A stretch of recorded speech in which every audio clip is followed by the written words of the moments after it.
What would you do if one day you were swimming in a warm, crystal clear pool of water? The blinding desert sunlight pierces through the surface, creating beautifully dancing rays of light. You feel at peace and slowly dive deeper. But then, when you turn your head to look up, the sunlight has completely vanished. Surrounding you is nothing but thick, suffocating blackness. The water is so still that you can hear your own heartbeat pounding heavily in your chest. And then, from the deep abyss beneath your feet, a freezing current of water gently touches your ankle, as if an invisible hand is waiting to drag you down into a bottomless chasm. And what if I told you that, at the very bottom of that profound darkness, there still remain the bodies of two young men floating suspended for over half a century, forever unable to return? Welcome to the channel. Today, turn off the lights, lock your room door, and join me in reopening one of the most chilling, tragic, and mysterious exploration files in American history: the tragedy at Devil's Hole. Death Valley, sandwiched between the borders of Nevada and California, doesn't bear this terrifying name for no reason. This is the hottest, driest, and lowest place in North America. The surrounding landscape has nothing but scorching sand dunes, cracked gravel rocks, and an eerie, piercing silence. It carries a deadly beauty. Not far away is Area 51, a top-secret military base with countless rumors of unsolved mysteries. However, right in the middle of a land that seems incapable of nurturing any form of life, a geological paradox exists. Viewed from above, it looks exactly like a deep gash sliced into the flesh of the Earth's crust. Locals call it by a highly taboo name: Devil's Hole. Surrounding this pool of water is a towering barbed wire fence, rusted by time, locked with countless sturdy padlocks. The U.S. government claims that this fence was erected to protect an extremely rare creature from the Ice Age: the Devil's Hole pupfish. They are tiny creatures, only about 2 to 3 centimeters long, their entire bodies emitting an eerie, jade-green light. For over 10,000 years, since the massive lakes of the Ice Age evaporated completely, these fish have been trapped here. They cling to life on a shallow limestone shelf with less than 30 centimeters of water right near the mouth of the cave.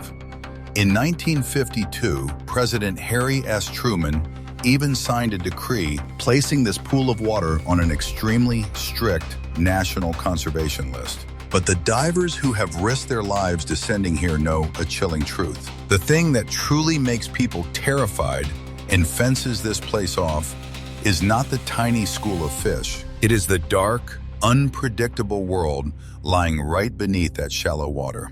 Cave diving is dubbed the most dangerous sport in the world. Unlike ocean diving, where you simply need to swim straight up to see the sun, cave diving means that you crawl into a stone tomb locked tight above your head. You cannot surface. Surrounding you is absolute darkness. Just one wrong kick of your fins, causing a cloud of mud and sand. You will lose your direction and be trapped forever. In 1964, curiosity drove a professional diving team led by Jim Houtz to enter Devil's Hole. And what they discovered threw wide open the door to a terrifying, surreal world. This cave system is more complex than anyone could ever imagine. In the first 10 meters, the sunlight still flickers, casting light onto the cliffs. The water in Devil's Hole remains at a constant 33 degrees Celsius year-round. It is as warm as bathwater, flawlessly clear. This clarity unintentionally creates a deadly optical illusion, causing divers to misjudge distances and depth. Descending to a depth of 50 meters, you will have to squeeze through an extremely narrow choke point called Anvil Gorge. Squeezing through this crevice, the space suddenly swells into a massive hall, 91 meters long and 12 meters wide. Under the flickering flashlight, the limestone walls here shine in a variety of vibrant colors, sparkling like a subterranean fairy tale world. But upon reaching a depth of 100 meters, The cave walls begin to narrow into a dark tube called the water eye. Passing through here, the entire space bursts open into a pitch-black void of nothingness. Your flashlight, no matter how powerful, will be completely swallowed by the darkness here. There is no ceiling, no walls, and absolutely no bottom. You float amidst infinity. Jim's expedition was highly praised by the media, inadvertently sowing a deadly curiosity in thrill seekers. They didn't know that Devil's Hole was patiently waiting for its next prey. June 1965. 4 young men in their late teens and early 20s decided to seek a thrill. They included Paul Giancontieri, David Rose, and 2 brothers, Jack and Bill Alter. All 4 were merely amateur ocean divers. They had absolutely no knowledge of the life and death rules of cave diving. They had no backup lighting system, no guideline reel to mark the way out, and didn't know how to calculate emergency air supply. In their hands were only a few cheap air tanks and flickering flashlights. On the evening of June 19th, under the starry desert sky, they squeezed through a hole in the barbed wire fence. Right at the moment they prepared to jump into the pitch-black water, an icy draft swept across Jack's neck. An older brother's intuition warned him of a nameless, fatal omen. The chilling sensation running down his spine made Jack shudder. He stepped back, deciding to stay on the shore to act as a lookout.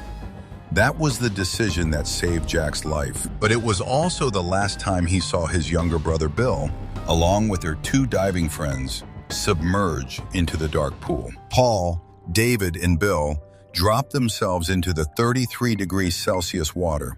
The warmth of the water made their bodies relax their guard. They passed through the shallow water, squeezed through the narrow stone funnel, and entered the massive hall. The colorful, sparkling cliffs in the darkness completely hypnotized the 3 young men. In the silent, weightless space, they felt like astronauts lost in a miniature universe. They just kept swimming down, deeper and deeper. They didn't realize that the sunlight had been completely swallowed by the darkness, and without knowing when, they had descended to a depth of nearly 90 meters. At this terrifying depth, the immense water pressure began to trigger a silent killer. Nitrogen narcosis, also known in the diving community by the beautiful yet macabre name, the rapture of the deep. When you dive too deep, the pressure forces nitrogen gas into the central nervous system. It has the exact same effect as a highly potent drug or anesthetic gas. The diver will begin to feel lightheaded and extremely euphoric. Their minds generate hallucinations. There are divers who have recounted that, at that depth, they heard whispers, felt that they no longer needed their oxygen tanks, and were ready to take off their masks to breathe water. That is exactly what was waiting to swallow Paul, David, and Bill. Their heads were spinning, their vigilance entirely gone. It was only when Bill accidentally looked down at his wrist that he realized in horror that the air pressure gauge needle had hit the red line. The remaining air was not enough for them to leisurely make their way back. Panic instantly pierced through the dense fog of nitrogen narcosis. He struck his air tank hard to signal. All 3 followed each other, desperately kicking to surface. When they reached the decompression point in the shallow water, Bill and David turned to look at each other, and in that moment, the blood in their veins froze. Paul had disappeared. Not a single sound, not a single bubble. Paul just evaporated into the darkness, as if the cave had reached out an invisible tentacle and dragged him back down into the abyss. In utter panic, Bill and David surfaced, gasping for air, hastily grabbed unchecked backup air tanks, and immediately dove back down into the black water to find their friend. They split into 2 directions, but this time there was no more euphoria. The deeper they went, the thicker the darkness became. The state of panic accelerated their heart rates, causing Bill to consume oxygen at a terrifying speed. Darkness besieged all his senses. Extreme fear gnawed at Bill's mind, making him unable to endure another second. He frantically swam up to the surface alone, hoping David would find Paul. On the rocky shore, Jack and Bill sat holding their heads, their eyes glued to the flat surface of the water. 5 minutes, 15 minutes, then 30 minutes passed. The surface of Devil's Hole remained as still as a sheet of paper, cruelly silent. The local police were completely powerless. They lacked both the equipment and the expertise to deal with a seemingly bottomless cave. They had no choice but to immediately call Jim Houtz, the veteran diver who had mapped this place. At dawn on June 20th, one of the most tense and horrifying rescue missions in the history of cave exploration began. On the first dive, the rescue team descended to a depth of 30 meters.